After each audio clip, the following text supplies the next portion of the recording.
A'udzubillahi minasyaitonirrajim. Bismillahirrahmanirrahim. Assalamualaikum warahmatullahi wabarakatuh. Dito naman tayo sa tasriful fi'l al-amr sa mulakhas ilmu sarf. Tasriful fi'l al-amr. So kapag tasrif sa kanang fi'lun amr, ang pagtatasrif or pagpaparami sa fi'il or verb na tinatawag na amr. Ang ibig sabihin ng fi'lul amr ay future tense or command pang-utos. Yun ang ibig sabihin ng amr. Okay. Dhamir mufrad musanna jam at mufrad musanna jam. Hindi na natin tatalakayin ito dahil ilang beses na natin pinaliwanag iyan. Al-dhamair sa kanyang mga dhamir. Okay, una-una. Waznun mauzun. Ang ibig sabihin ng waznun ay siya ang kukuhanan ng halimbawa. Mauzun, siya naman ang kinuhang halimbawa. Ito yung mga mauzun nasa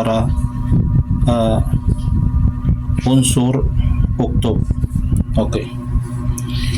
Muzakkar muannas. Linagay natin ang muzakkar muannas, lalaki at babae, dahil ang fi'lun amr dito na ginawa natin ay may para sa lalaki at may para naman sa babae. Ibig sabihin, lalaki at babae ang fi'lun amr dito, ang future tense dito or command. Una-una, ang fi'lul amr, ang palatandaan sa kanya ay sukun ang nasa dulo ng lamul fi'al. Sukun, ibig sabihin sa Maguindanon, napatay. Paano basahin ang fi'lul amr? Uf'ul. Ang ginawa natin dito ay uf'ul dahil ang mauzun dito ay unsur at uktub.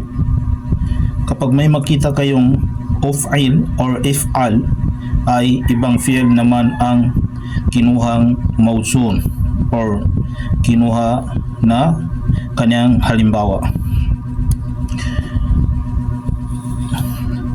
Uf'ul sa Maguindanon namaya ngebegka,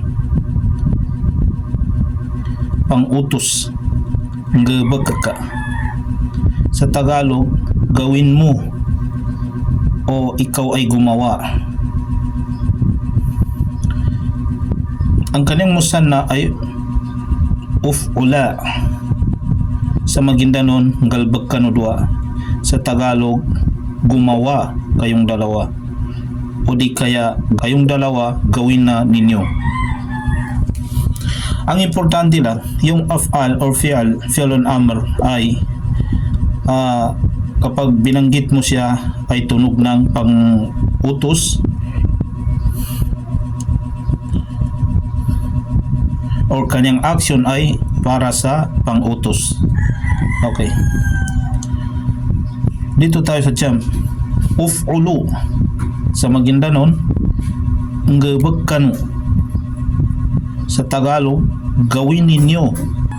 Ang kanilang damir or damair, ang uf'ul ay anta. Ang uf'ula ay antuma pa rin. Yan ang lumalabas sa kanilang i'rab. Yan ang kanilang takdiran. Uf'ulu ay antum. Ang ibig sabihin ng anta, ikaw. Antuma, kayong dalawa. Antum, kayong lahat. Okay, dito tayo sa pangbabae. Kapag ang fi'lul amr ay para sa babae o babae ang kanyang inuutusan, tinutukoy, kailangan mayroon siyang harf na tinatawag na ya. Okay. Uf'uli sa Maguindanong, ngebegka ababay. Sa Tagalog, gawin mo na, pero babae dito, gawin mo na o ikaw ay gumawa. Ang kalimusan na uf'ula sa Maguindanao ngabak kanu dua ababay. Sa Tagalog, gumawa kayong dalawa o kayong dalawa ay gumawa. Ang kanilang jump ay uf'ulna. Uf'ulna sa Maguindanao ngabak kanu ang mga babay. Sa Tagalog, gumawa kayo o di kaya kayong lahat ay gumawa. Pwede naman na gawin ninyo. Ang importante pang utos pa rin siya. Ang kanilang damair ay ang uf'uli ay anti. Ang uf'ula ay antuma. Ang uf'ulna ay antunna. Ang ibig sabihin ng anti, ikaw. Antuma, kayong dalawa. Antunna, kayong lahat. Pero babae ang tinutukoy dito.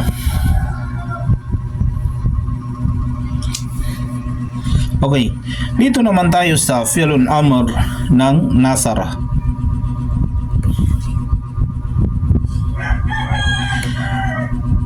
Unsur sa Maguindanao na tabang ka. Sa Tagalog, tumulong ka.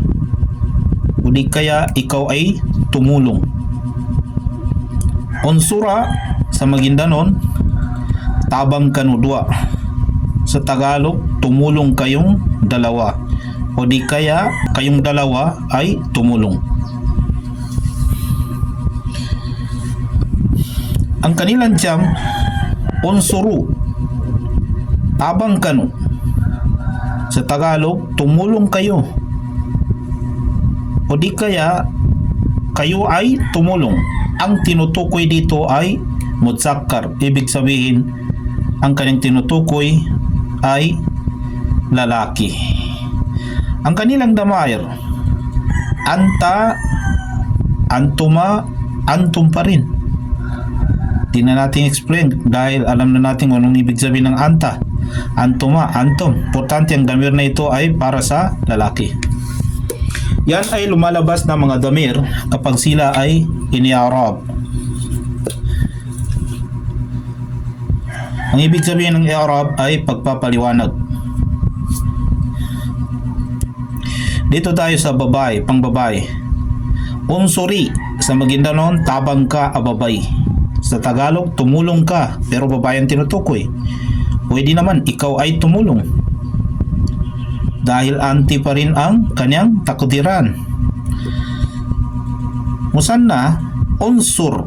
Unsura, tumulong kayong dalawa. Sa Maguindanao, tabang kanu dua. Ang kanilang jam, unsurna. Sa Maguindanao, tabang kanu ang mga babay. Sa Tagalog, tumulong kayo. O di kaya kayo ay tumulong. Ang kanyang damair or damir ay anti, antuma, antunna. Okay, dito naman tayo sa mudzakkar ng uktub. Fi'lun amr ng kataba. Okay. Uktub, sumulat ka. Sa Tagalog, sumulat ka. Sa Maguindanao, sulat ka. Pwede naman ang uktub ay ikaw ay sumulat. Ikaw ay sumulat. Uktuba, sulat kanu dua. Sa Tagalog, sumulat kayong dalawa. Pwede naman kayong dalawa ay sumulat. Importante, siya ay common or future tense. Pang-utos. Uktubu, sulat kanulangon. Sa Maguindanao, sulat kanulangon. Sa Tagalog, sumulat kayo. Sumulat kayong lahat. O di kayong lahat ay sumulat. Ang kanilang damir or damair, ang uktob at uktoba, uktobo ay anta, antuma, antum. Dito naman tayo sa pangbabae. Ganun pa rin. Kapag ang fi'lun amr ay para sa babae, kailangan mayroong siyang ya. Uktubi, sumulat ka. Pero babae ang tinutukoy. Sa Maguindanao, suwat ka. Uktuba, sumulat kayong dalawa. Sa Maguindanao, suwat ka nudo. Uktuba na, sumulat kayong lahat. Sumulat kayo. Sa Maguindanao na may suwat ka no. Yanin damir na anti, antuma, anton na. May luba, ang palatandaan sa amr, kailangan siya ay kinudlitan ng sukun. Ang sukun sa Maguindanao, patay.